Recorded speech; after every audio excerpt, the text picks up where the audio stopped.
ओम शांति। 7 फरवरी के बाबा के साकार महावाक्य हैं। बाबा ने कहा, मीठे बच्चे, आत्म अभिमान विश्व का मालिक बनाता है, देह अभिमान कंगाल बना देता है, इसलिए आत्म अभिमानी भव। बाबा ने प्रश्न पूछा, कौन सा अभ्यास अशरीरी बनने में बहुत मदद करता है? अपने को सदा एक्टर समझो। जैसे एक्टर पार्ट पूरा होते ही वस्त्र उतार देते हैं, ऐसे तुम बच्चों को भी यह अभ्यास करना है। कर्म पूरा होते ही पुराना वस्त्र छोड़ अशरीरी हो जाओ। आत्मा भाई भाई है, यह अभ्यास करते रहो।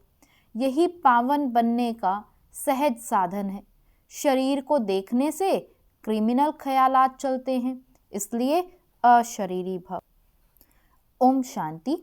बाप बैठ बच्चों को समझाते हैं क्योंकि बहुत बेसमझ बन गए हैं। 5000 वर्ष पहले भी तुमको समझाया था और दैवी कर्म भी सिखलाए थे। तुम देवी देवता धर्म में आए थे, फिर ड्रामा प्लान अनुसार पुनर्जन्म लेते लेते और कलाएं कमती होते होते यहाँ प्रैक्टिकली बिल्कुल ही नील कला हो गई है, क्योंकि यह है ही तमो प्रधान रावण राज्य। यह रावण राज्य भी पहले सतो प्रधान था, फिर सतो रजो तमो बना है, अब तो बिल्कुल ही तमो प्रधान है। अब इसका अंत है। रावण राज्य को कहा जाता है आसुरी राज्य। रावण को जलाने का फैशन भारत में है। राम राज्य और रावण राज्य भी भारतवासी कहते हैं। राम राज्य होता ही है सतयुग में, रावण राज्य है कलयुग में। यह बड़ी समझने की बातें हैं।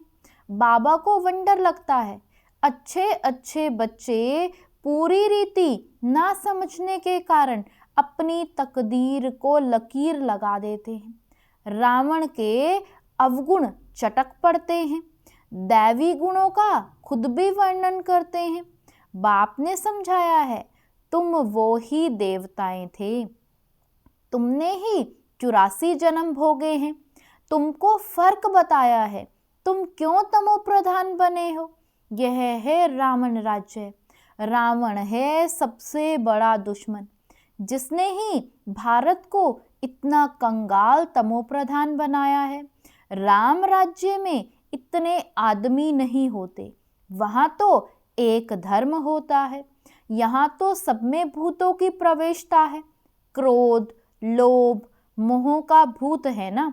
हम अविनाशी हैं, यह शरीर विनाशी है, यह भूल जाते हैं। आत्म अभिमानी बनते ही नहीं है, देह अभिमानी बहुत है।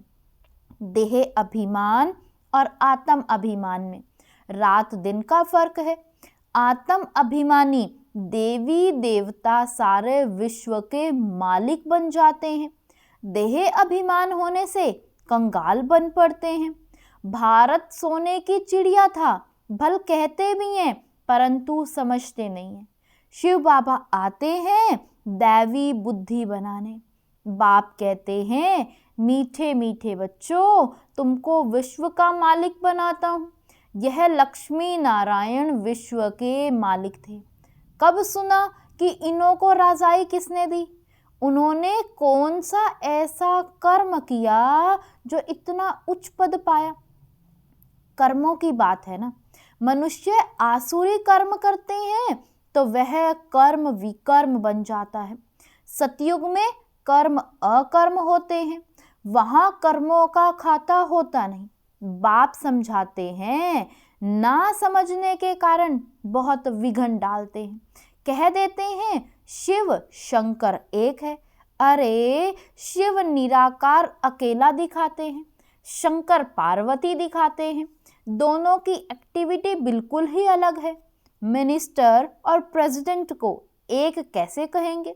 दोनों का मर्तबा बिल्कुल अलग है। तो शिव शंकर को एक कैसे कह देते? यह जानते हैं। जिनको राम संप्रदाय में आना नहीं है वह समझेंगे भी नहीं। आसुरी संप्रदाय गालियां देंगे, विघन डालेंगे, क्योंकि उनमें 5 विकार है ना। देवताएं हैं संपूर्ण निर्विकारी। उन्हों का कितना उच्च पद है।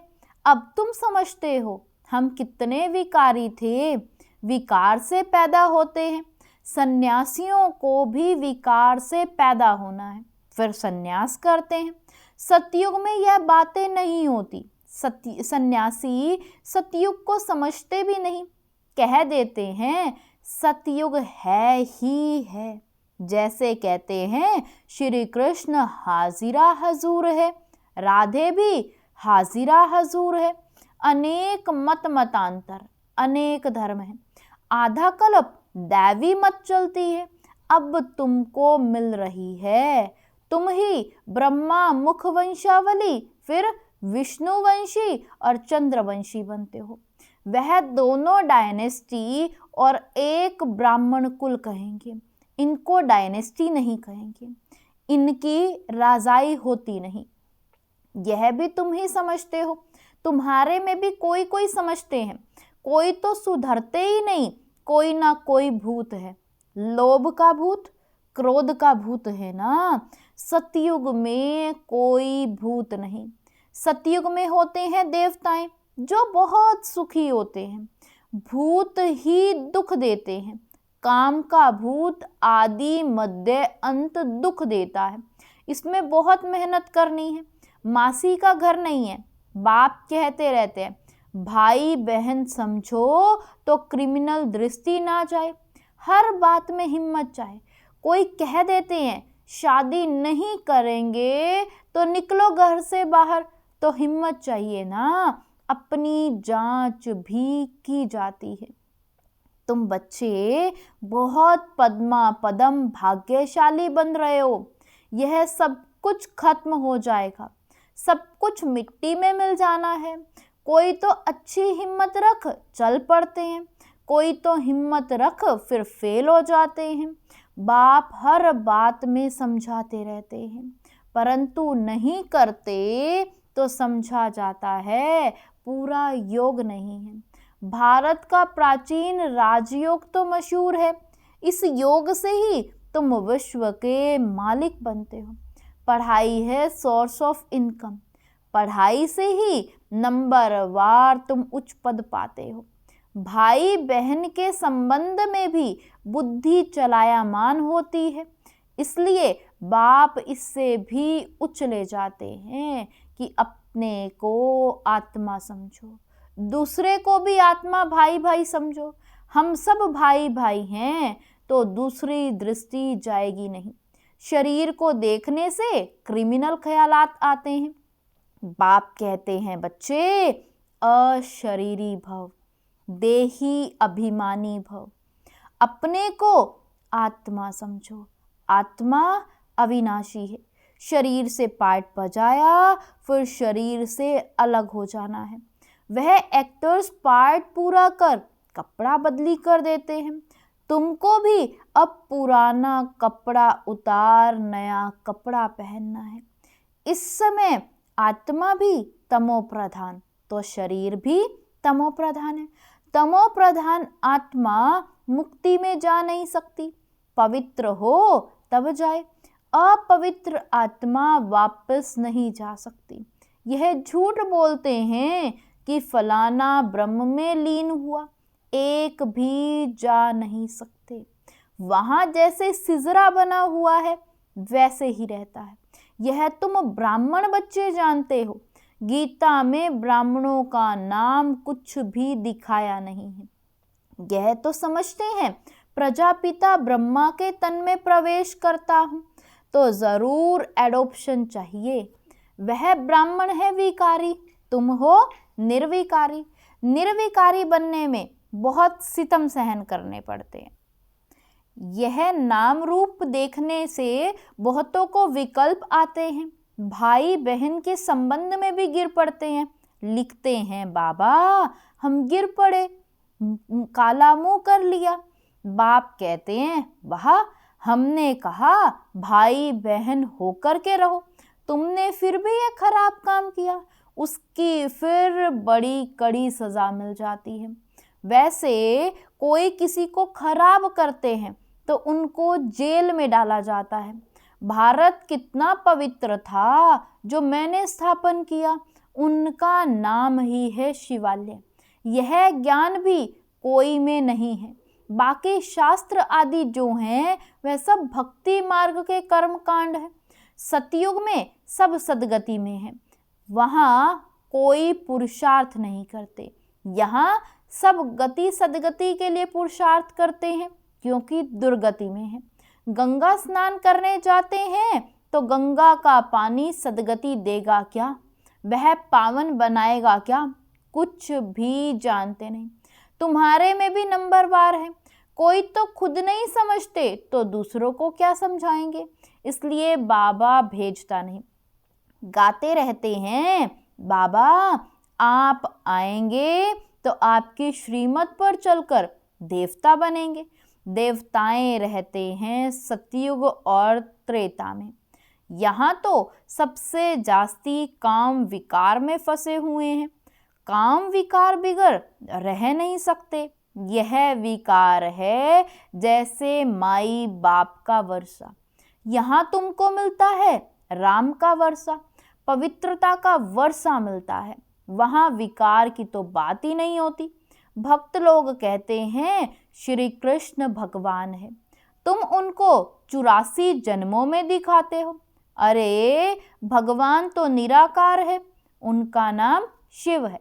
बाप कितनी अच्छी रीति समझाते हैं, तरस भी पड़ता है, रहम दिल है ना। यह कितना अच्छे समझदार बच्चे हैं। भबका भी अच्छा है, जिसमें ज्ञान और योग की ताकत है तो वह कशिश करते हैं। पढ़े लिखे को सत्कार अच्छा मिलता है, अनपढ़े को सत्कार नहीं मिलता। यह तो जानते हो इस समय सब आसुरी संप्रदाय हैं, कुछ भी समझते नहीं हैं। शिव और शंकर का अंतर तो बिल्कुल ही क्लियर है। वह है मूल वतन में, वह सूक्ष्म वतन में। सब एक जैसे कैसे होंगे। यह तो तमो प्रधान दुनिया है। रावण दुश्मन है आसुरी संप्रदाय का, जो आप समान बना देता है। अब बाप तुमको आप समान दैवी संप्रदाय बनाते हैं। वहाँ रावण होता नहीं, आधा कल्प उनको जलाते हैं। राम राज्य होता है सतयुग में।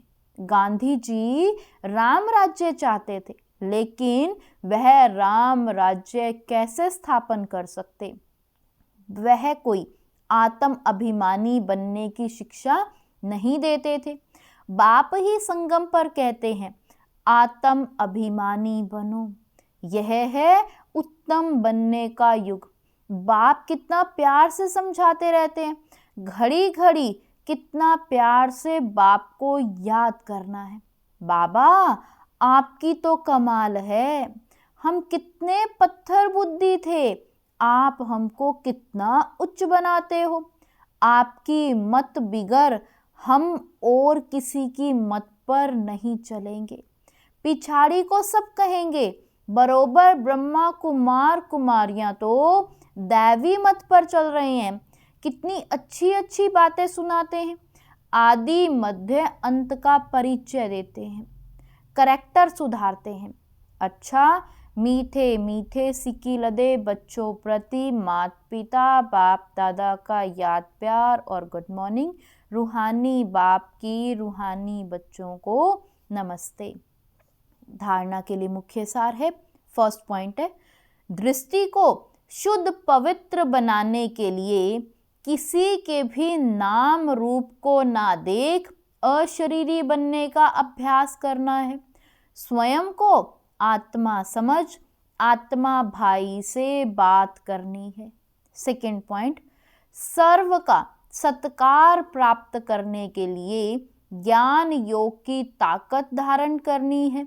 दैवी गुणों से संपन्न बनना है। करेक्टर सुधारने की सेवा करनी है। वरदान दिया बाबा ने आज, बीमारी कॉन्शियस के बजाय खुशी खुशी से हिसाब किताब चुकतू करने वाले सोल कॉन्शियस भव। बीमारी कॉन्शियस के बजाय खुशी खुशी से हिसाब किताब चुकतू करने वाले सोल कॉन्शियस भव।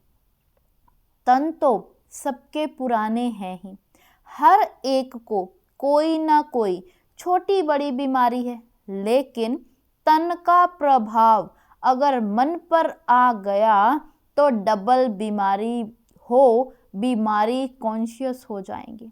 इसलिए मन में कभी भी बीमारी का संकल्प नहीं आना चाहिए, तब कहेंगे सॉल कॉन्शियस। बीमारी से कभी घबराओ नहीं, थोड़ा सा दवाई रूपी फ्रूट खाकर उसे विदाई दे दो, खुशी खुशी से हिसाब किताब चुकतू करो। स्लोगन है, हर गुण हर शक्ति का अनुभव करना अर्थात अनुभवी मूर्त बनना। हर गुण हर शक्ति का अनुभव करना अर्थात अनुभवी मूर्त बनना। ओम शांति।